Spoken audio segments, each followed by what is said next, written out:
Hello friends, आप सभी का स्वागत करती हूँ आपके अपनी यूट्यूब चैनल मोटिवेशन बाय दीक्षा में। फ्रेंड्स, आज की क्लास में हम डिस्कस करने वाले हैं कि संघर्ष क्या होता है। ये जो संघर्ष टॉपिक है आपके बीएड फर्स्ट सेम का paper childhood and growing up का टॉपिक है। यदि आप फ्रेंड्स बीएड के स्टूडेंट हैं तो आपके लिए बहुत ज्यादा इंपॉर्टेंट है, क्योंकि आपके आने वाले एग्जाम में ये क्वेश्चन पूछा ही जाता है। और ये क्वेश्चन जो पूछा जाता है ये 5 नंबर का पूछा जाता है कि संघर्ष क्या है, इसके कारणों को समझाइए। तो चलिए देखते हैं हम संघर्ष क्या है। संघर्ष एक सामाजिक प्रक्रिया है। इसमें व्यक्ति अपने लक्ष्यों की पूर्ति करने के लिए मेहनत करता है, उसे ही हम संघर्ष कहते हैं। यानी कि संघर्ष क्या है, एक सामाजिक प्रक्रिया होती है जिसमें व्यक्ति अपने जो भी लक्ष्य होते हैं, एम्स होते हैं, उसे पाने के लिए मेहनत करता है, उसे ही हम संघर्ष कहते हैं। ये तो हो गया संघर्ष का अर्थ। अब हम देखते हैं इसकी परिभाषा। तो गुड जी हैं, उन्होंने बताया है संघर्ष की परिभाषा। 1956 में इन्होंने कहा है कि संघर्ष एक प्रक्रिया होती है जिसमें व्यक्ति अपने लक्ष्यों को पाने के लिए बहुत अधिक मेहनत करता है और वह उसमें सफल होता है, उसे ही हम कहते हैं संघर्ष। संघर्ष के कारण देखते हैं।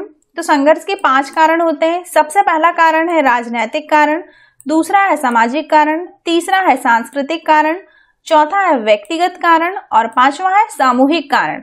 मतलब इसके टोटल कितने कारण बताए इन्होंने? 5 कारण। अब फर्स्ट कारण देखते हैं हम। सबसे पहला जो दिया है राजनीतिक कारण। राजनीतिक कारण मतलब होता है कि भारतीय संविधान में संघर्ष का मुख्य कारण यह है कि राजनीतिक संघर्ष में जिसमें एक व्यक्ति दूसरे व्यक्ति को डाउन यानी कि नीचा दिखाने के लिए उसकी अवहेलना करता है, उसे ही हम कौन सा कारण कहते हैं? इसे राजनीतिक संघर्ष कहते हैं।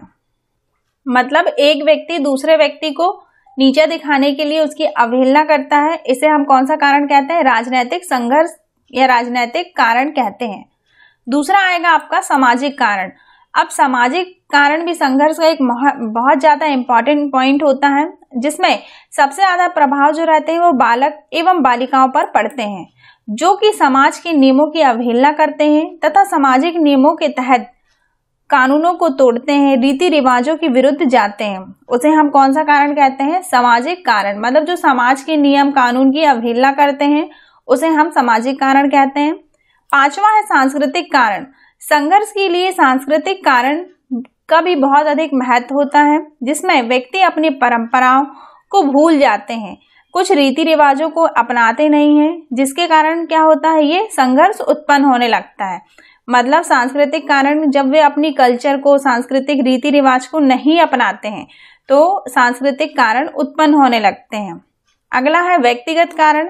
तो जब व्यक्ति स्वयं किसी अन्य व्यक्ति से कामयाबी देखकर उससे ईर्ष्या की भावना करने लगता है, मतलब मतभेद की भावना जागृत कर लेता है, इसे ही हम कहते हैं व्यक्तिगत कारण। मतलब एक दूसरे से जलन की भावना रखना। यदि कोई व्यक्ति किसी काम में सक्सेस हो रहा है और दूसरा व्यक्ति उस काम में सक्सेस नहीं हो रहा है तो उसके मन में कौन सा कारण बनता है? एक व्यक्तिगत कारण। अगला पॉइंट है सामूहिक कारण। जब किसी समूह में आपसी मतभेद होते हैं जिसके कारण ईर्ष्या, क्रोध की भावना जागृत होती है, उसे हम कहते हैं सामूहिक कारण। अब हम देखेंगे संघर्ष के स्वरूप। तो संघर्ष के 5 स्वरूप हैं। सबसे पहला है व्यक्तिगत स्वरूप, राजनैतिक स्वरूप, सामूहिक स्वरूप, वर्ग स्वरूप और अंतर्राष्ट्रीय स्वरूप। तो जो इसके कारण है, कुछ पॉइंट इसमें एक जैसे हैं, तो आप इसे देख सकते हैं फ्रेंड्स। अब हम बात करने वाले हैं संघर्ष के प्रकार। संघर्ष के 5 प्रकार होते हैं। पहला है वर्ग संघर्ष, दूसरा है समूह संघर्ष, तीसरा है अंतर्राष्ट्रीय संघर्ष और चौथा है व्यक्तिगत संघर्ष और 5वां है राजनीतिक संघर्ष।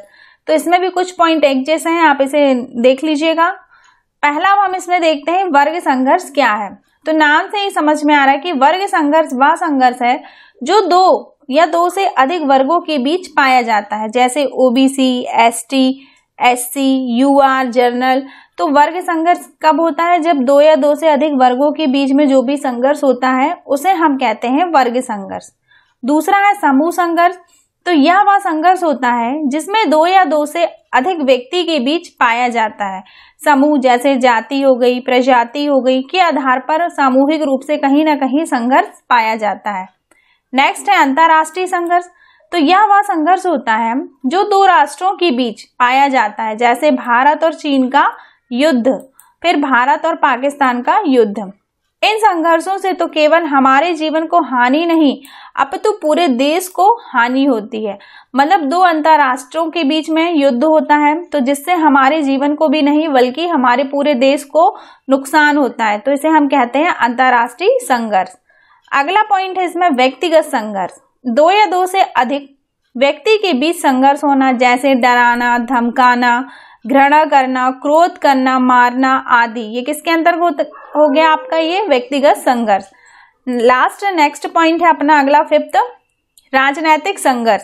तो जब यह वह संघर्ष होता है जिसमें दो या दो से अधिक राजनीतिक पार्टियों के बीच में पाया जाता है। जैसे कोई व्यक्ति क्या कर रहा है, नियम कानून का उल्लंघन करता है, तो ये कब होता है, दो राजनीतिक दलों के बीच में ये संघर्ष होने लगता है। तो फ्रेंड्स, इस तरीके से हमारा संघर्ष का टॉपिक कंप्लीट हुआ। यह आपके एग्जाम में 5 नंबर का क्वेश्चन पूछा जाता है।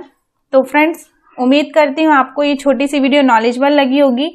यदि आपको पसंद आई है तक आप हमारे चैनल मोटिवेशन बाय दीक्षा पर लाइक करिए, कमेंट करिए और सब्सक्राइब करना बिल्कुल ना भूलिएगा friends. Thanks for watching, like and subscribe this video. Thank you friends.